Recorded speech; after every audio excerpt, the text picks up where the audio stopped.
Oke, bisnis model kanvas ini nanti kita sepakati untuk kita berikan karena ini relatif lebih mudah, lebih simpel, dan itu bisa lebih diimplementasikan, ya, lebih mudah dalam pengimplementasiannya. Kenapa seperti itu? Karena dia hanya menggunakan satu lembar kertas saja. Nah, satu lembar kertas saja untuk menerjemahkan ide bisnis dari Anda. Ya. Nah, maka ini menjadi menarik kalau itu kita bisa berikan kepada Anda. Ya. Oke, kita mulai. Nah, kenapa kita perlu menggunakan bisnis model kanvas ini? Ya. Karena bisnis plan itu atau rencana bisnis itu mempunyai kelemahan. Kelemahannya apa? Kelemahannya adalah dia cenderungnya itu sulit untuk diimplementasikan. Saking banyaknya itu terkadang itu sulit untuk diimplementasikan. Ya.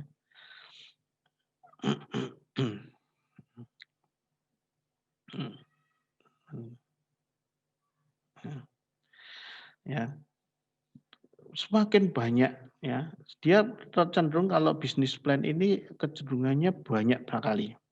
Ya. Cenderungnya banyak sekali. Ya.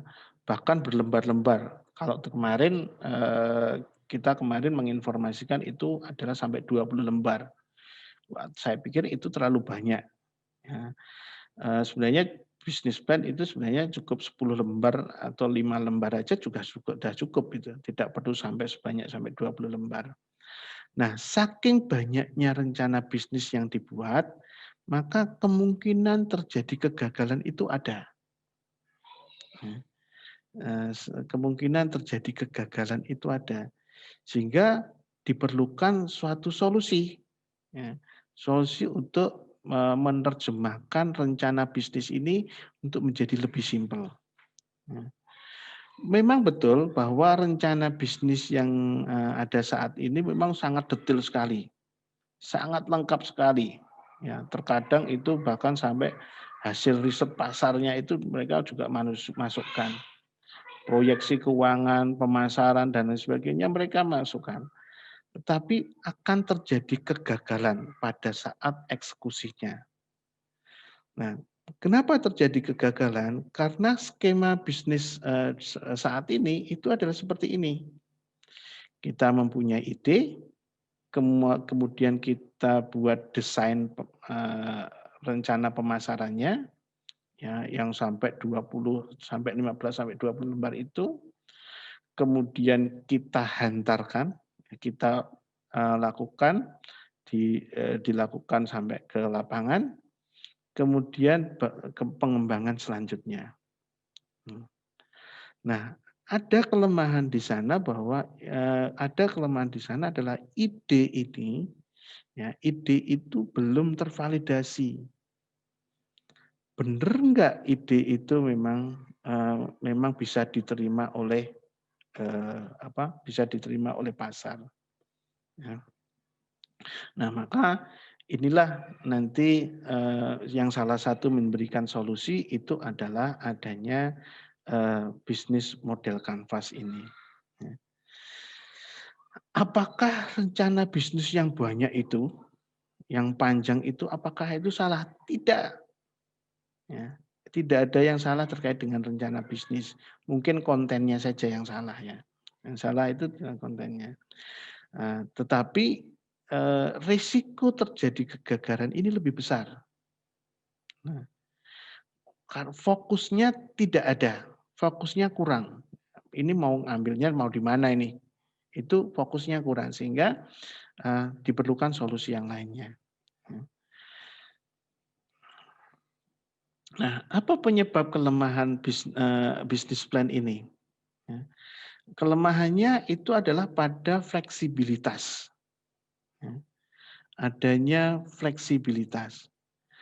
Kebanyakan para pelaku usaha ini, dia fokusnya hanya pada bisnis plan yang sangat detail diri. Namun, jika terjadi perubahan, dia tidak mampu melakukan fleksibilitasnya. Ya. Dia hanya terpaku pada rencana bisnis yang sudah mereka buat. Ya. Nah, mereka hanya fokus pada rencana bisnis, tapi tidak melihat terkait dengan perubahan-perubahan lingkungan bisnisnya.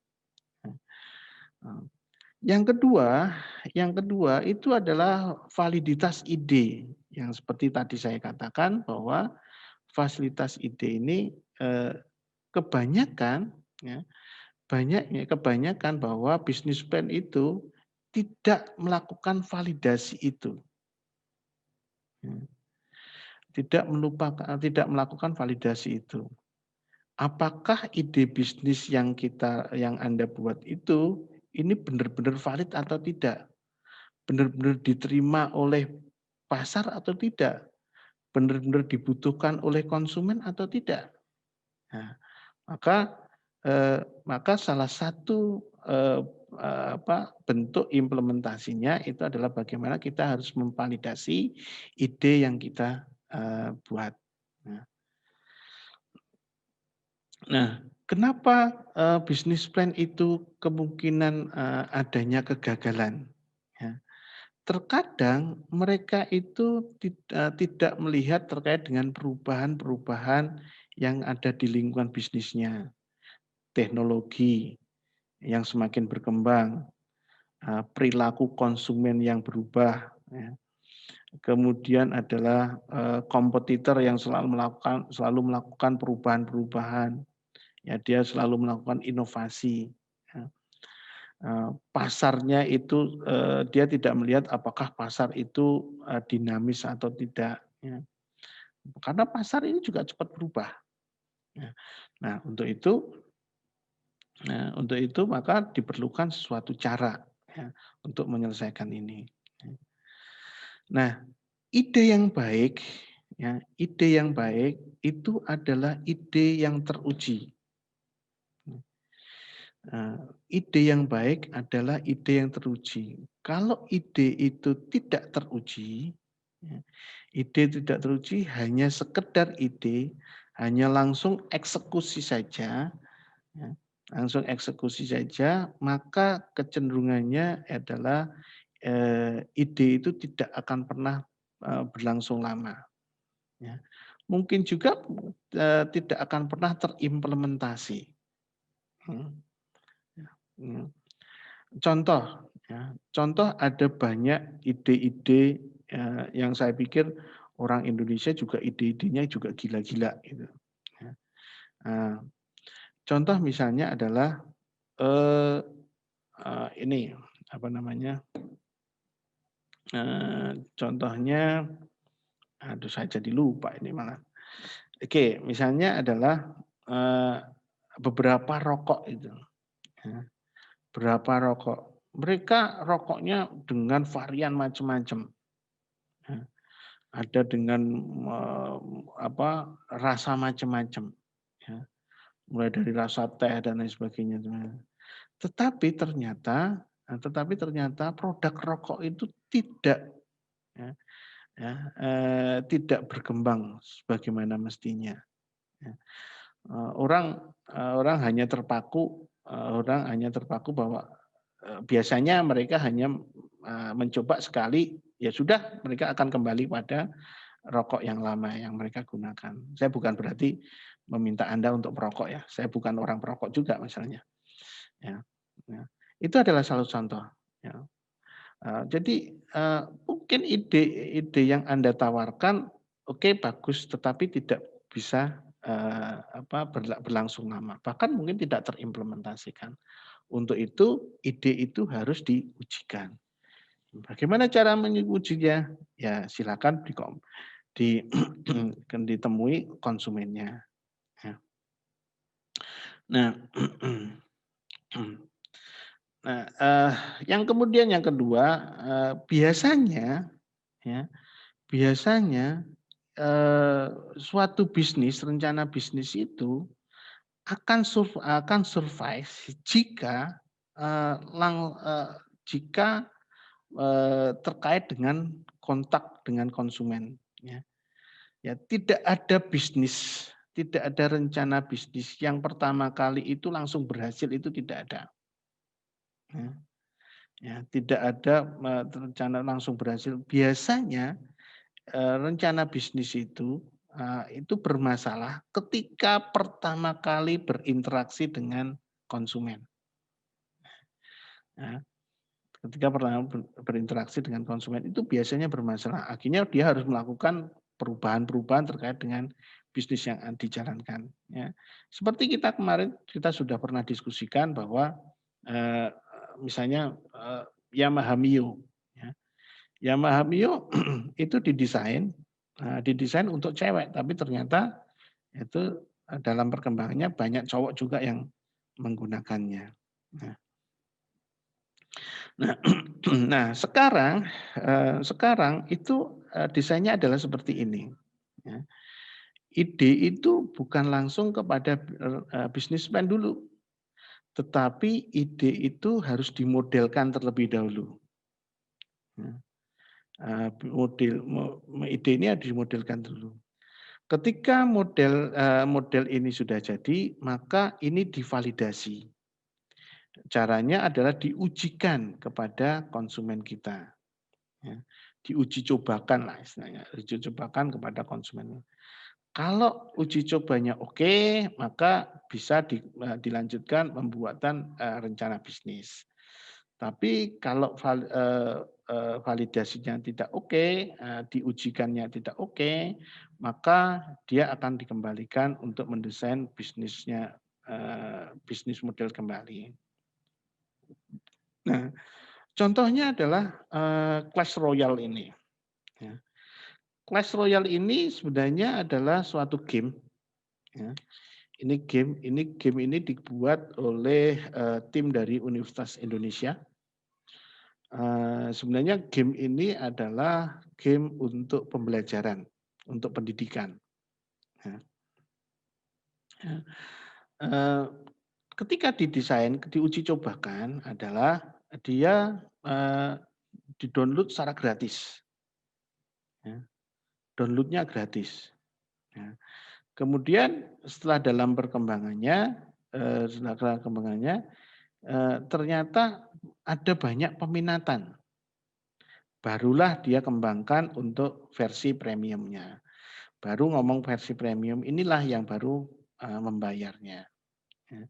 Jadi ya memang caranya untuk memvalidasi untuk bahwa ide kita diterima adalah salah satunya adalah seperti itu.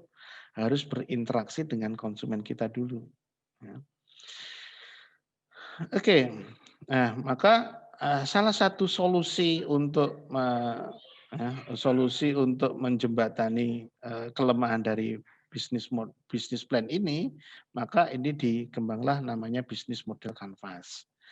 Ya, bisnis model kanvas ini kenapa menarik? Karena dia itu membantu bagi organisasi maupun dari para pelaku usaha pemula ini untuk memetakan, ya, melakukan pemetaan, melakukan analisa terhadap model bisnis yang mereka akan lakukan.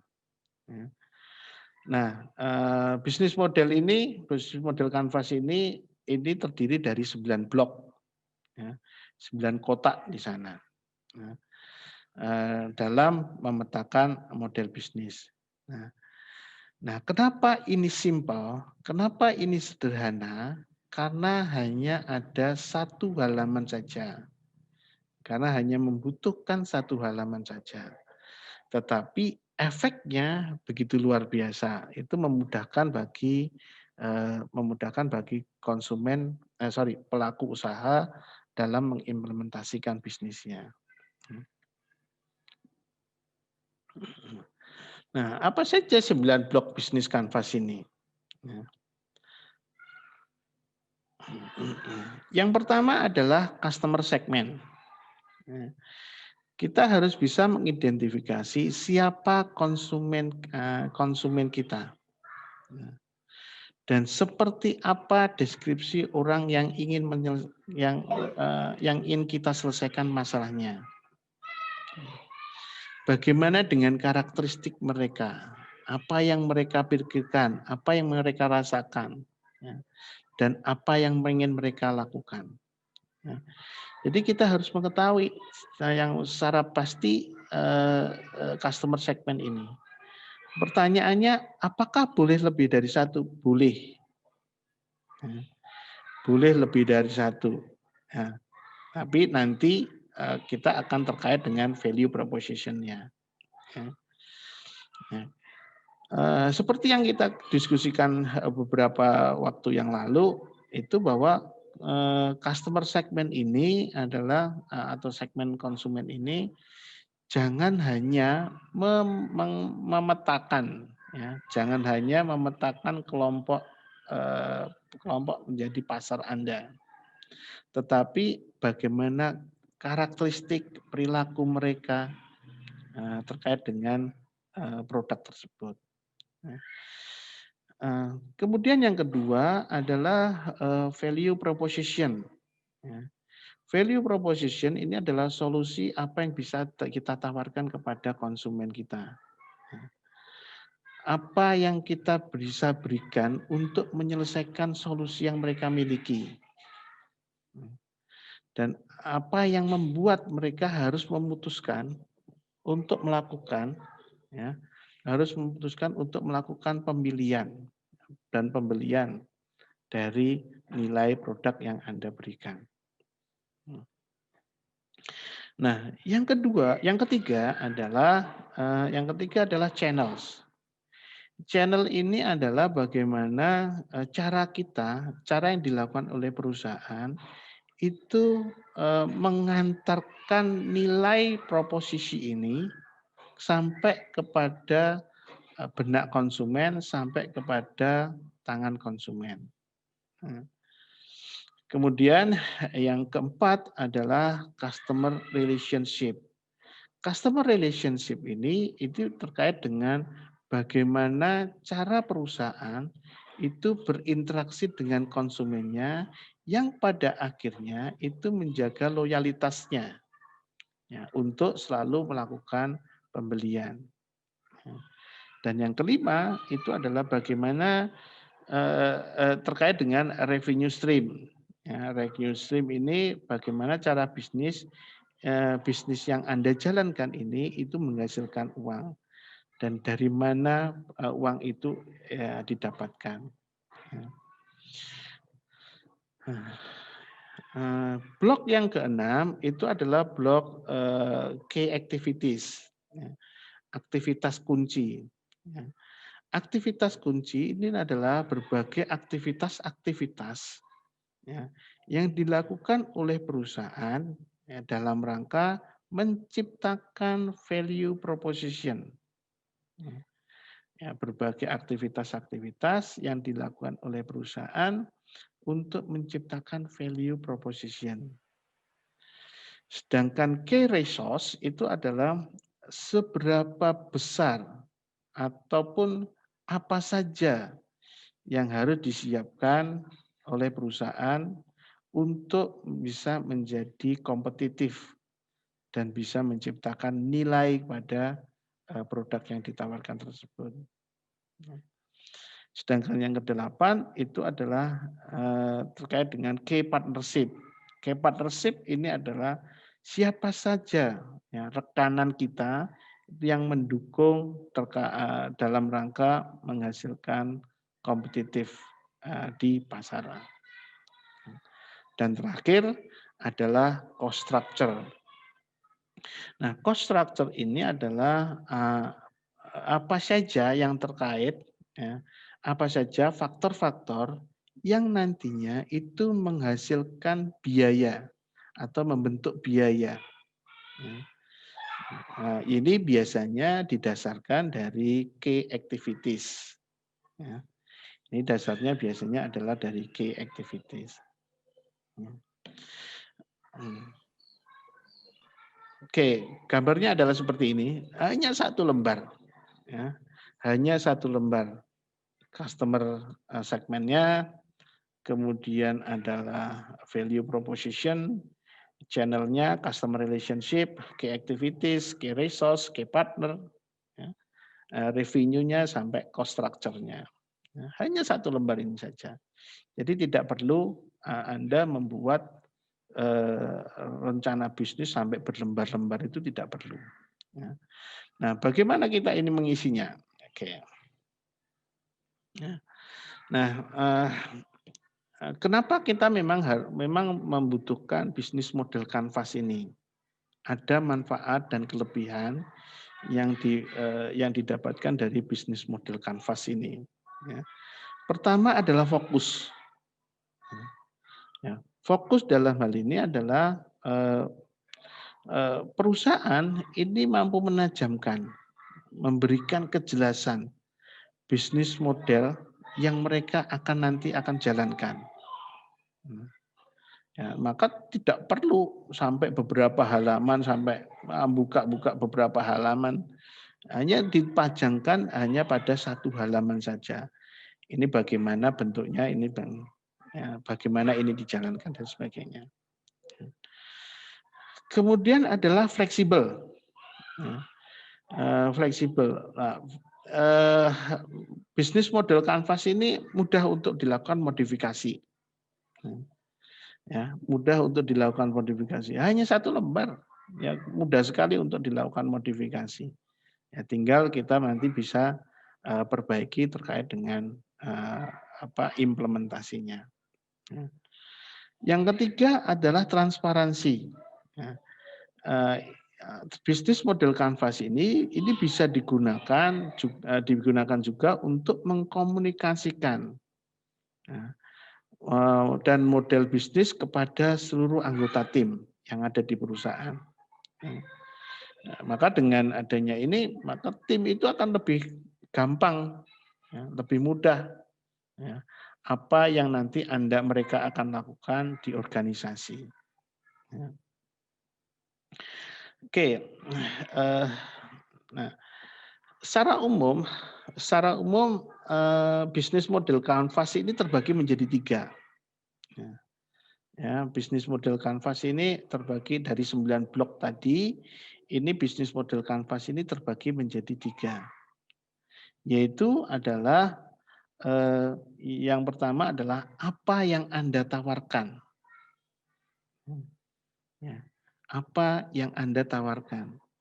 Sedangkan kedua, siapa segmen Anda dan bagaimana Anda melayaninya. Oke. Kemudian blok yang ketiga adalah apa yang perlu disiapkan oleh perusahaan. Apa yang perlu disiapkan oleh perusahaan. Infrastruktur apa yang perlu disiapkan oleh perusahaan. Ya. Oke. Nah, maka sebenarnya ada terbagi menjadi 3 ini saja. Oke. Nah, langkah-langkah yang dilakukan dalam pengisian bisnis model kanvas ini adalah langkah pertama adalah mengidentifikasi konsumen. Nah, siapa yang menjadi segmen konsumen kita? Nah, untuk mengisi customer segment ini ada beberapa hal yang perlu diperhatikan. Ya. Pertama adalah dimensi segmen konsumen. Ini adalah konsumen tunggal, artinya kalau konsumen tunggal adalah pembeli langsung, ya, pembeli langsung, atau multi-site. Multi-site itu maksudnya kita juga melayani konsumen, tetapi kita juga melayani rekanan yang lainnya. Ya, contohnya adalah Facebook. Contohnya adalah Facebook. Facebook ini dia melayani konsumen, ya, melakukan transaksi, tetapi dia juga menyiapkan wadah untuk melakukan periklanan. Ya. Kemudian yang kedua adalah karakteristik konsumen. Ya. Kita harus bisa mendefinisikan terkait dengan karakter-karakter dari konsumen kita. Ya.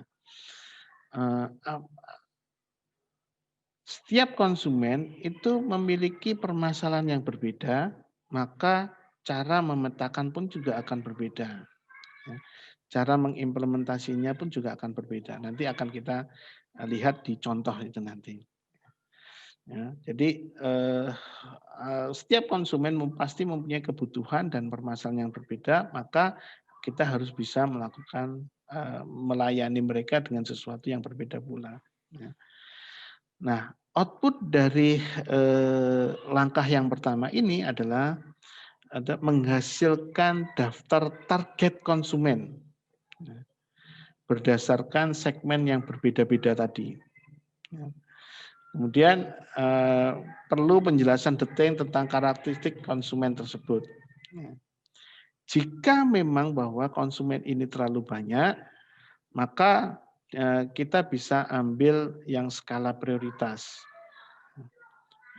Kita tidak mungkin akan melayani semuanya, karena perusahaan juga sudah pasti mempunyai keterbatasan.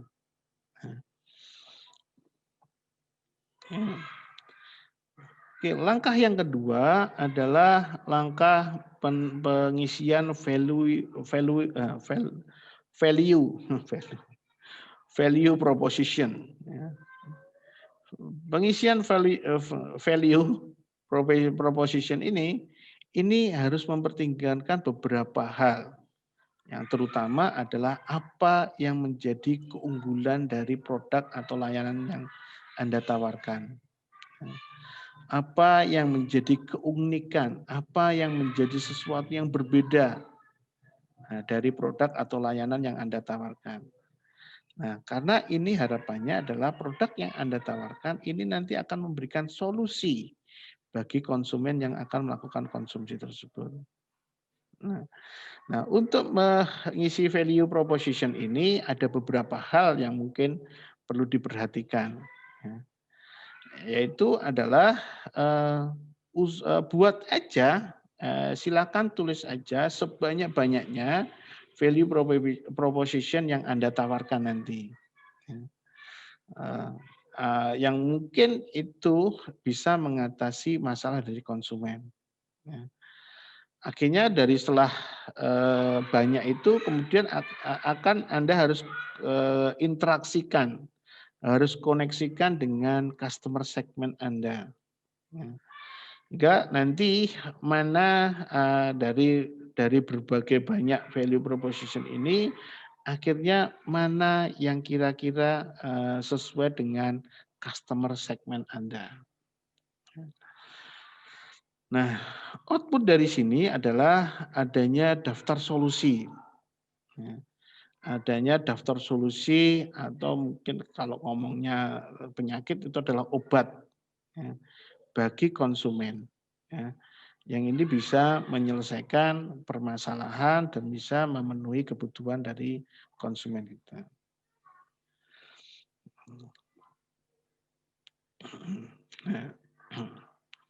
Nah, untuk itu maka customer segment ini harus terkait dengan value proposition-nya ini. Ya.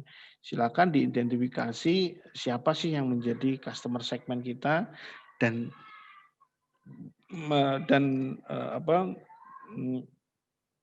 solusi apa yang Anda tawarkan dari permasalahan-permasalahan yang ada di konsumen kita. Kemudian langkah ketiga adalah channel, mengisi channel. Mengisi channel ini adalah channel di dalam BMC ini adalah bagaimana kita itu bisa memberikan sesuatu kepada pelanggan kita itu suatu informasi yang akhirnya itu sampai kepada benak mereka, sampai kepada tangan mereka. Channel ini bukan berarti adalah saluran ini bukan berarti adalah produk kita hantarkan, ya itu adalah salah satunya, tetapi adalah pemberian informasi sampai kepada benak konsumen. Bukan hanya ada sampai dengan tangan konsumen, tetapi juga yang ada di benak konsumen. Nah, konsep ini didesain dalam bentuk AIDA. AIDA ini adalah attention, interest, desire, action. Ya.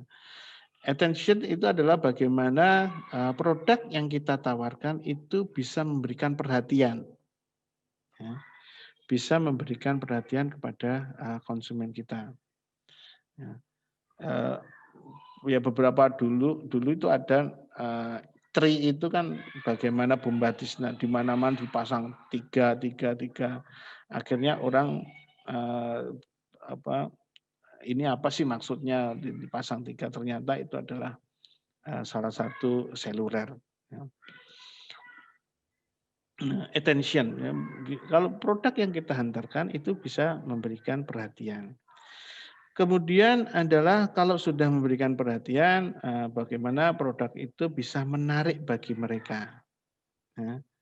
Ketika produk ini menarik, maka dia akan melakukan evaluasi. Ya. Evaluasi memilah, ya.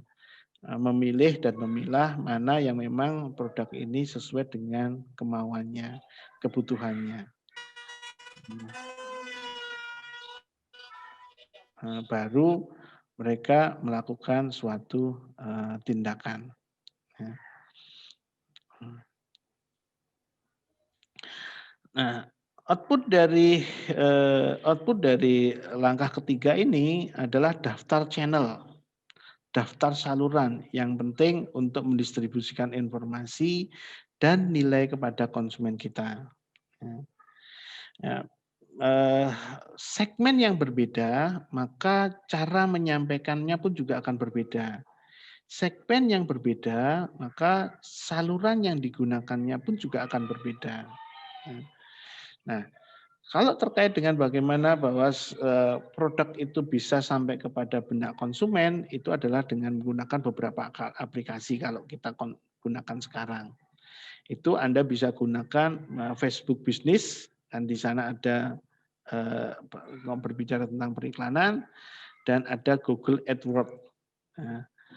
Google AdWords ini sama sebenarnya terkait dengan bagaimana kita menyampaikan informasi kepada konsumen kita.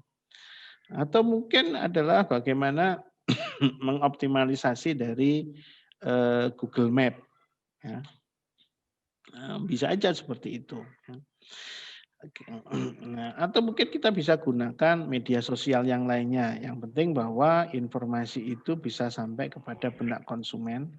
Dan yang kedua itu adalah mereka bisa memutuskan untuk melakukan pembelian.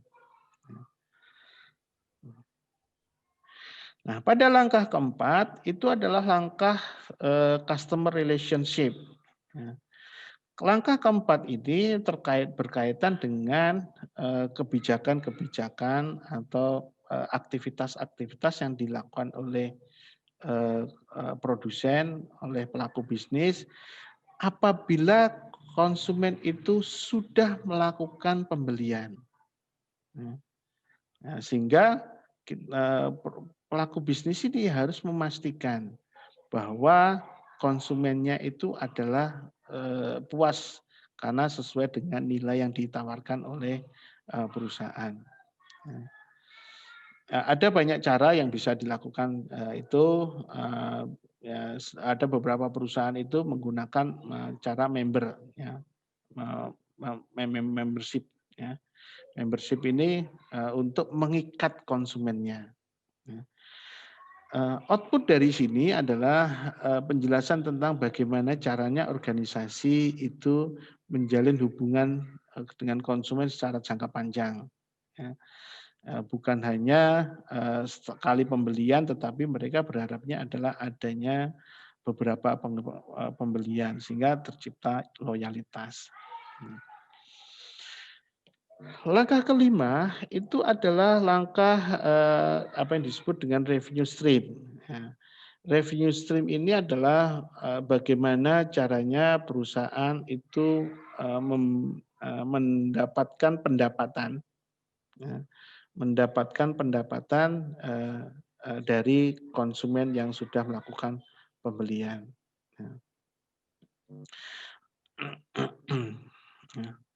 Nah, hal yang terpenting dalam konteks revenue stream ini adalah bagaimana adanya konektivitas ya, antara revenue stream yang dihasilkan itu didasarkan dari value proposition-nya dan customer segment. Mana yang akan melakukan pembayaran. Nah, output dari CD adalah daftar revenue stream yang berasal dari value proposition X yang ditawarkan dengan customer segment Y sebagai pihak yang bersedia melakukan pembayaran. Nah, contohnya adalah seperti ini. Jadi kalau misalnya value-nya jika misalnya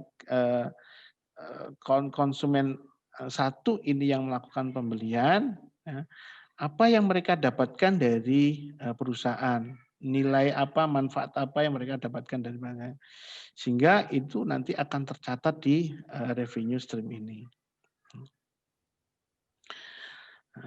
Langkah keenam adalah key activities. Ya, key activities itu adalah aktivitas kunci. Ya, aktivitas kunci dari pelaku usaha yang dapat menciptakan nilai proposisi dari perusahaan tersebut yang bisa lebih kompetitif lagi. Ya. Jika aktivitas itu tidak ada, maka tidak akan pernah ada value proposition. Ya. Jadi misalnya membuat produk donat misalnya, donat dengan kualitas yang baik, yang super misalnya. Maka aktivitas apa yang dilakukan untuk membuat donat dengan kualitas super ini? Nah, itu teridentifikasi di key activities. Outputnya dari ini adalah daftar aktivitas. Daftar aktivitas utama dan daftar aktivitas kunci. Yang ini bisa menghasilkan value proposition. Contohnya adalah Signifier ini. Signifier Games ini adalah salah satu pembuat games yang ada di Indonesia. Dia dikembangkan oleh dari Universitas Indonesia yang pengembangnya. Nah, Signifier Games ini adalah game yang diperuntukkan untuk pembelajaran. Game yang diperuntukkan untuk pembelajaran. Maka apa aktivitas kuncinya untuk bisa menghasilkan untuk menghasilkan value proposition game pembelajaran itu? Maka caranya adalah mendesain program misalnya. Ya. Kemudian adalah melakukan analisis atau melakukan survei. Itu adalah salah satu cara bagaimana untuk meningkatkan value proposition itu tersebut. Nah, dari aktivitas-aktivitas ini diharapkan adalah untuk menghasilkan value proposition. Nah, langkah ketujuh itu adalah key resource. Key resource adalah sumber daya kunci, sumber daya yang strategis. Sumber daya strategis ini tujuannya adalah menunjang aktivitas-aktivitas kunci dari perusahaan. Tujuan akhirnya adalah bagaimana bisa menciptakan value proposition tersebut.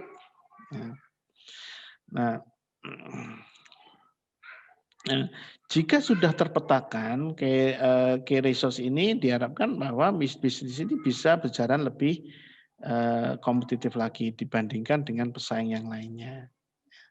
Nah, outputnya apa dari key resource ini? Yaitu adalah daftar sumber daya utama yang dibutuhkan key activities agar dapat menghasilkan value proposition yang diinginkan. Nah, contohnya adalah tadi bahwa terkait dengan pembuatan game game pembelajaran. Ketika membuat game pembelajaran maka dibutuhkan aktivitas programmer ya, pemrograman, ada desain grafis, ya, desain grafis dan lain sebagainya. Nah, untuk melakukan itu pasti ada orang yang melakukannya. Seorang desain grafis, maka orang yang paham terkait dengan desain grafis. Orang program paham tentang komputer dan pemrograman. Ya, sehingga itu bisa untuk menunjang key activities tersebut. Nah, kemudian key resource ini bukan hanya sumber daya manusia, tetapi adalah sumber daya yang lainnya, ya, peralatan, ya, peralatan penunjang, dan periperal yang lainnya lah. Ya. Nah, dari berbagai aktivitas maka dibutuhkan sumber daya yang dalam mendukung aktivitas tersebut. Nah, langkah ke-8 itu adalah key partnership. Nah, key partnership maksudnya itu adalah bahwa organisasi itu tidak akan pernah bekerja sendiri.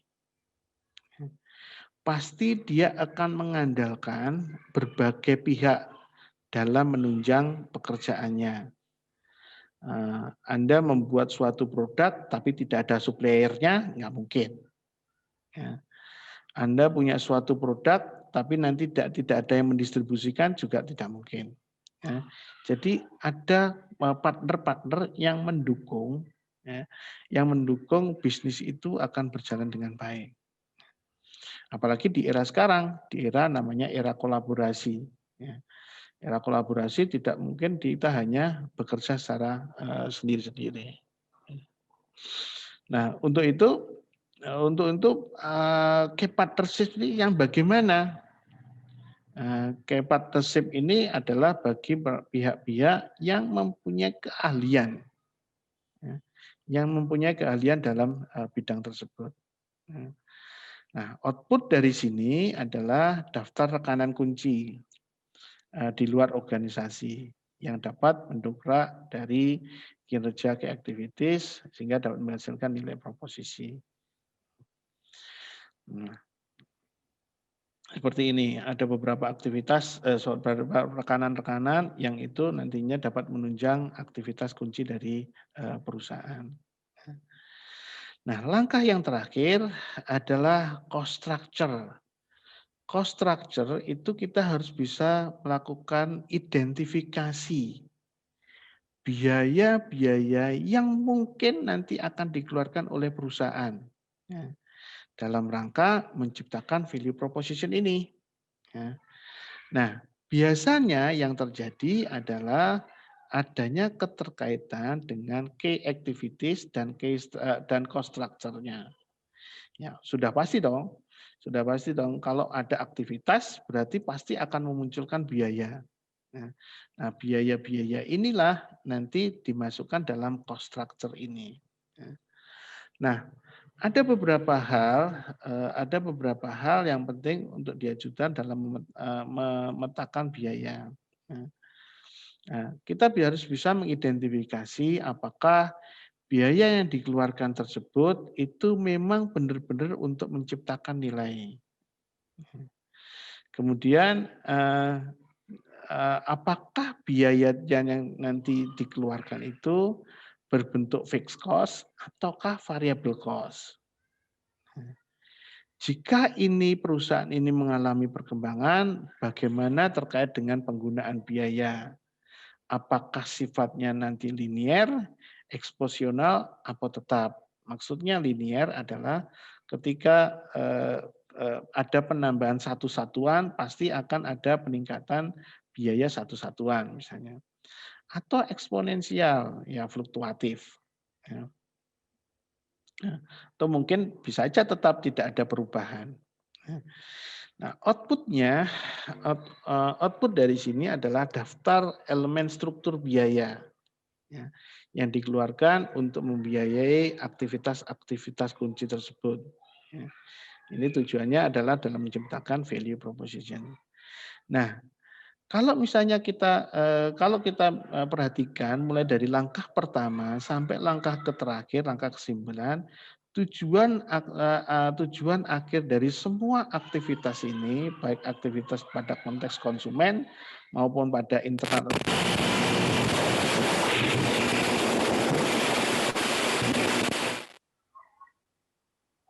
Sebentar.